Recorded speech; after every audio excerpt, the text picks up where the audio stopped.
Bismillahirrahmanirrahim. Assalamu alaikum dear viewers. Welcome to my channel. په نننۍ ویډیو کې به مونږ د کلاس third د کلاس fifth دریم نمبر چپټر چې دی انګلیش هغه دریم نمبر چپټر به مونږ په دې کې سټډي کوو. زموږ سره اوسئ ویډیو تر اخره پورې وګورئ. اولنی نمبر په دې کې زموږ سره راځي داسې کوېسچن یې پکې هم د دې انګلیش نه راغیستی شي لکه مس فاطمه جناح. مس فاطمه جناح چې وه دا څوک وه؟ نو دا ینګر سسټر آف قید اعظم د قید اعظم محمد علي جناح څه وه؟ کشره خور وه. ټیک شو. پیدا شوې وه په 1893 کې. په 1893 کې پیدا شوې وه. ټیک شو. بل دې ته مونږه مادر ملت ورته هم وایو. ټیک شو. دا ټایټل دی د فاطمه جناح مادر ملت او د هغې مطلب دی مدر آف نیشن. او کله وفات شوې وه؟ نو په جولای 8 1967 کې چې ده نو هغه وفات شوې وه په کراچۍ کې. ټیک شو. دا زموږ سره د فاطمه جناح مطابق ام سی کیوز. بل زموږ سره راځي ډاکټر روتفاو. دا ډاکټر روتفاو چې وه نو دا زموږ سره جرمن ډاکټره وه او د پاکستان ته راغلې وه د څه شي د لیپروسي د علاج دپاره. ټیک شو. دې په پاکستان کې 150 کلینکس چې دي د لیپروسي په باره کې دغه کړي وو جوړ کړي وو. ټیک شو. بل دې ته د پاکستان د طرفه هلال امتیاز او هلال پاکستان دا ته میلاو شوي. ټیک شو. او بل د جرمن د طرفه جرمن سټیفرډ میډل. ټیک شو. دا ته انعامات میلاو شوي.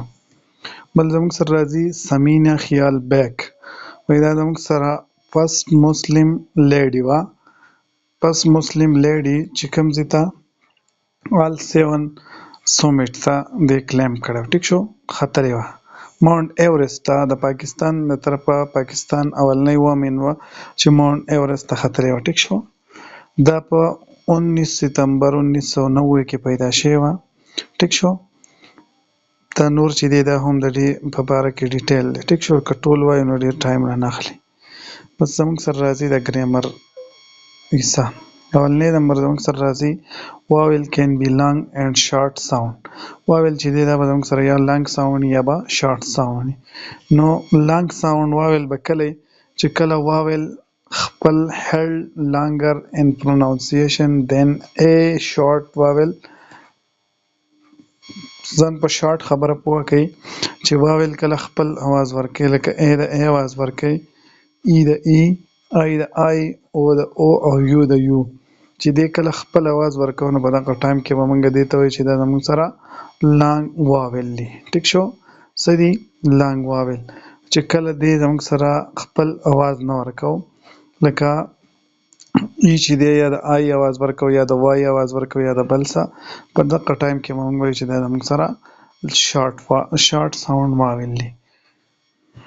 بل زموږ سره راځي شارټ واویل ساوند او لانګ د هغې مثالونه. ټیک شو. نو په دې هیډ کې چې دی دا ایچ ای ټي ای چې دی دا زموږ سره څه دی؟ دا زموږ سره شارټ ساوند دی. په نیټ کې ان ای چې دی نو دا زموږ سره دغه دی. په دې ډونټ کې دا ناټ کې او چې دی دا د ای اواز ورکوي. په سیټ کې دا آی چې دی نو دا د څه اواز ورکوي؟ د ای. او په کټ کې چې دی نو دا یو چې دی دا د ای اواز ورکوي. په دې ټایم کې دی خپل اواز ورنکړو. ټیک شو. په دې ټایم کې دی خپل اواز ورنکړو نو دې ته موږ وایو چې دا واویل چې دی دا زموږ سره شارټ ساوند واویل دی. په دې کې اوس ګورئ هیټ. په هیټ کې ای چې دی نو دی د ای اواز ورکړو. ټیک شو. په دې نیټ کې ای چې دی نو دی د ای اواز ورکو. په نوټ کې او چې دی نو د او اواز ورکو. په سایټ کې زموږ سره آی چې دی نو دی د آی اواز ورکو. په کیوټ کې یو چې دی نو دی د یو اواز ورکو.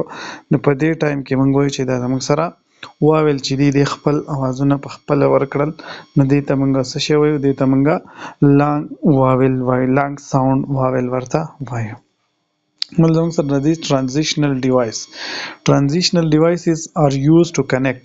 د دې به کار صحیح دا به کنیکټ کوي سینټنسز یا پاراګرافز لکه دوه سنټنس به یا به دوه پیراګرافس یا به سیوای خدا به زموږ سره کنیکټ کوي هغه ته به موږ څه شی وي دغه ورډز ته به موږ ترانزیشنل ډیوایسز وایو. ترانزیشنل ډیوایسز مثالونه زموږ سره دی فرستلی secondly however whereas therefore for example دا ټول چې دي نو دا زموږ سره د ترانزیشنل ډیوایس څه دي د هغې مثالونه دي. ټیک شو که چېرته په سینټنس کې دا لفظونه راشي او موږ ته وایي چې په دې کې ترانزیشنل ډیوایس کم یو دی نو موږ به د دې لفظ چې دی د دې انتخاب وکړو. they help to carry a thought from one sentence د دې کار څه دی دوه سینټنس او دوه پیراګرافس خو به دا زموږ سره کمباین کوي کنیکټ کوي به خو کار یې زموږ سره دا دی چې دا د یو سینټنس نه بل سینټنس ته تاټس وړي خبره وړي. ټیک شو or from one paragraph to another to create flow and coherence د دې دا کار څه کوي د یو ځای نه بل ځای ته د تاټس یا د خبره وړل دا ولې کوي چې په دې کې زموږ سره په دې خبره کې فلو روانګي پکې راشي او بل کوهرنس یو شانوالی. ټیک شو چې لکه یو خبره ټوله یو خبره روانه فار ایگزامپل موږ په قاعده اعظم باندې دغه مضمون لیکو یا په بل څه یا په اپل باندې مضمون یا بل څه خبره اپل یوز یا د څه خبر راشي نو موږ به پکې دا ترانزیشنل ډیوایسز څه دي دا به یوز کوو. نو یو خو به دا چې زموږ په خبرو کې به روانګي کریټ فلو به وي.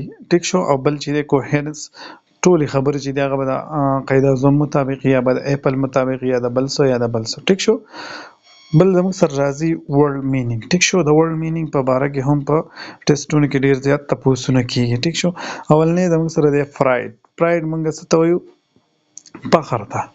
ټیک شو بل هغې مینینګ چې دی نو څه شی دی آنر دی. ټیک شو بل زموږ سره پریسټیجیس موږ وایو ریسپیکټډ ته.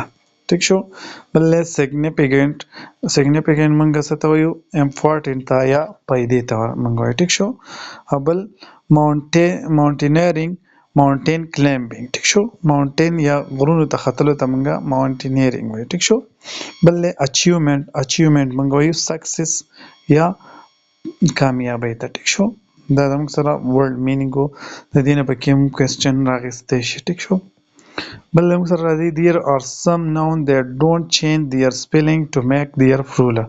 for example زموږ سره څه nouns داسې دي چې هغې موږ د هغې پلورل جوړو نو به زموږ سره څه کوي د هغې به سپیلنګ نه چینج کېږي لکه سینګولر او پلورل چې دي د هغې به یو شاني. فار ایگزامپل موږ ډیر چې دی نو د دې دا چې دی د دې ډیر لفظ ډیر د دې فلورل چې دی نو ډیرز نه دی خو دغه ډیر دی. ټیک شو فش د دې هم دی شیپ د دې هم سینګولر او فلورل نه خو دغه یو قسمه دغه دی. ټیک شو لکه د دې سینګولر او پلورل چې دی د دې دغه یو شان سپیلنګ دی نو دې ته دغه دا زموږ سره د ناون یو قسم شو. ټیک شو ان ایکشن ورډ ته موږ په پښتو کې دا په اردو کې ورته موږ فعل وایو. ټیک شو یا موږ ته په بل انګریزي کې ورته موږ بل لفظ چې دی هغه ورب ورته موږ استعمالوو. ټیک شو ان ایکشن ورډ ډسکرایب ان ایکشن سچ ایز و ایکشن ورډ چې دی به موږ ته ایکشن ښایي. ټیک شو ایکشن موږ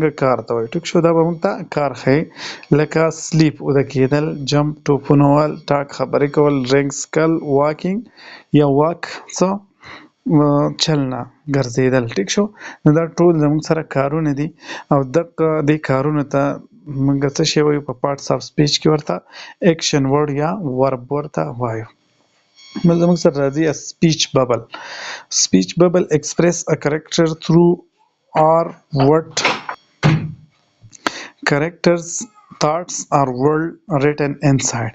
speech bubble موږ څه ته وایو یو سړی دی که نه یو خبره وکړو هغه ته به موږ داسې یو سپیچ ببل غونته جوړ کړو. ټیک شو لکه یو سړی کم اظهار خیال وکړي کم تاټس موږ ته یو خبره وکړي نو هغه به موږ په دې ببل کې رابنده کړو نو دې ته موږ څه شی وایو دې ته موږ سپیچ ببل ورته وایو. لکه مثال دا زموږ سره یو پلار او زوی دی. ټیک شو دی وایي دا پلار یې ورته څه وایي let me tell you how to send email خپل زوی ته وایي زه چې زه تا ته وښیم چې ایمیل به څنګه سینډ کړې نو دا موږ په څه کې بند کړی په سپیچ ببل کې. بل دا زوی ورته څه وایي شور ډیډ خپل پلار ته وایي بالکل ما ته وښیه نو دا زموږ په بل ببل کې بند کړی. نو دې څیزونو ته دا کومه خبرې چې موږ په څه کې رابندې کړې دي نو دې ته موږ سپیچ ببل ورته وایو. ټیک شو.